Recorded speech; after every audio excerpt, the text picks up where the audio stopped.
అర్ధవార్షిక సర్వసభ్య సమావేశం సాక్షిగా డీసీఎంఎస్, పీఏసీఎస్ సభ్యుల మధ్య విభేదాలు బహిర్గతమయ్యాయి. తమ సెంటర్లలో సహకార సొసైటీలు మార్కెటింగ్ చేసుకోవడాన్ని డీసీఎంఎస్ సభ్యులు వ్యతిరేకించారు.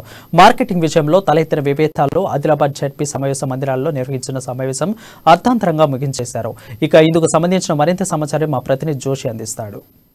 డీసీఎంఎస్ అర్ధవార్షిక ఆర్థిక నివేదిక సంబంధించినటువంటి సర్వసభ్య సమావేశం ఆదిలాబాద్ జిల్లా కేంద్రంలోని జెడ్పీ సమావేశంలో జరిగినటువంటి ఈ యొక్క సమావేశం పూర్తిగా రసభాసగా మారినటువంటి పరిస్థితి ప్రస్తుతం మనం ఇక్కడ చూడవచ్చు. డీసీఎంఎస్ కు సంబంధించినటువంటి సెంటర్లలో సొసైటీలు అంటే వాళ్ళ మార్కెటింగ్ చేసుకోవడాన్ని డీసీఎంఎస్ కు సంబంధించినటువంటి వాళ్ళందరూ కూడా వ్యతిరేకిస్తున్నటువంటి పరిస్థితి. దానికి సంబంధించి ప్రస్తుతం మనం చూడవచ్చు డీసీఎంఎస్ అలాగే సహకార సంఘాలకు సంబంధించినటువంటి సొసైటీ సభ్యులందరూ కూడా వాదులాడుకుంటున్నటువంటి అంటే స్వల్పంగా వారికి వాగ్వివాదం జరుగుతున్నటువంటి పరిస్థితి. దీనికి సంబంధించి ఎవరైనటువంటి స్పందిస్తారనేటటువంటి చూద్దాం. డీసీఎంఎస్ అధ్యక్షులు ఉన్నారు.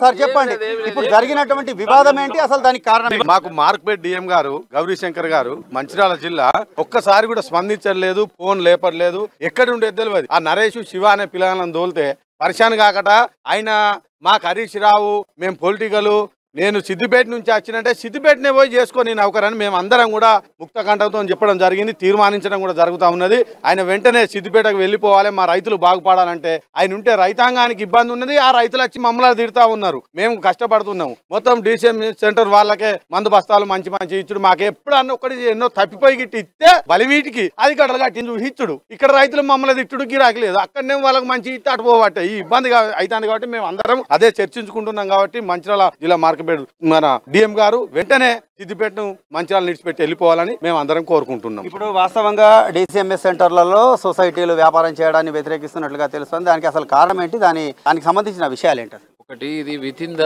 సొసైటీ అండి. మేము మీకు చెప్పేటటువంటి విషయాలు కావివి. మేము ఒక కుటుంబములో మాకున్నటువంటి సమస్యను మా మధ్యలో మేము డిస్కస్ చేసుకున్నటువంటి సమస్యలు తప్ప బయటకు చెప్పేది కాదండి. Sorry, you can. ఇప్పుడు మీరు ఎన్నుకోబడినటువంటి సొసైటీలకు సమాధానం మీకు ఇవ్వాల్సిన అవసరం ఉంటది.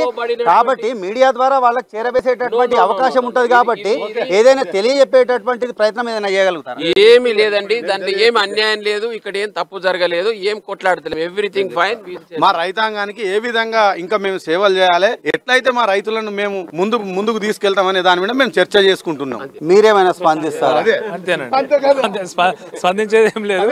మీరు వాస్తవంగా ఇప్పుడు మీరు చెప్పినట్టు ఏదైతే ఫర్టిలైజర్ డిఎం గారు పంపుతున్నారో వేరే సొసైటీ డీసీఎంఎస్ సెంటర్లకు కానీ ప్రైవేట్ వాళ్ళకి గానేమో మంచి యూరియా మంచి ఫర్టిలైజర్ పోతుంది. మాకు వచ్చే వరకు వెళ్ళి 2021లో పెట్టిన బఫర్ స్టాక్ 2021 మాకు పంపుతున్నారు. మా దగ్గర తీసుకునే వాళ్ళు రైతులు గారు, ప్రైవేట్ వాళ్ళ దగ్గర తీసుకునే వాళ్ళు రైతుల. అందుకే మేము ఇప్పుడు యాక్చువల్ ఏంటంటే మార్క్పేట్ డిఎం గారు స్పందించి అందరికీ కూడా ఒకే రకంగా ఫర్టిలైజర్ పంపితే బాగుంటుంది. ఇప్పుడు డీసీఎంఎస్ కార్యాలయం నూతన భవనానికి సంబంధించి కూడా చాలా వివాదాలు ఉన్నట్లుగా తెలుస్తుంది. దానిపైన మీరు ఏ విధంగా? వివాదాలు ఏం లేవు, పర్ఫెక్ట్ గా కన్స్ట్రక్షన్ నడుస్తున్నది, నో ప్రాబ్లం. దానికి కేటాయించినటువంటి నిధులు ఏవైతే ఉన్నాయో దాంట్లో కొంత ఏవో అవకతవకలు చోటు చేసుకున్నట్లుగా గతంలో ఇదివరకు ఆరోపణలు వినిపించినటువంటి పరిస్థితి. ఆ వివాదం సద్దుమణిగిందా లేకపోతే ఇప్పటికీ అదే విధంగా ఉంది? మా దగ్గర ఇప్పటి వరకు ఆరోపణ లేదు, అవకతవకలు లేదు, మమ్మల్ని అడిగిన వాళ్ళు లేదు. దాని గురించి మాకెవరు డబ్బులు ఇచ్చిన వాళ్ళు కాదు, మేము కష్టపడి చేసుకున్న పైసలతో మేము కట్టుకుంటాను. ఇక్కడ ఎవరు అవకతవకలు చేసిన లేరు, ఎవరు కూడా కకృతి పడే మా చైర్మన్ ఎవరు. అంటే గతంలో ఆరోపించినటువంటి వాళ్ళందరూ కాంప్రమైజ్ అయిపోయారా? మాకు కాంప్రమైజే లేదు, ఆరోపణ లేదు. అసలు ఆరోపణ చేసిన వాళ్ళే లేరు మా దగ్గర.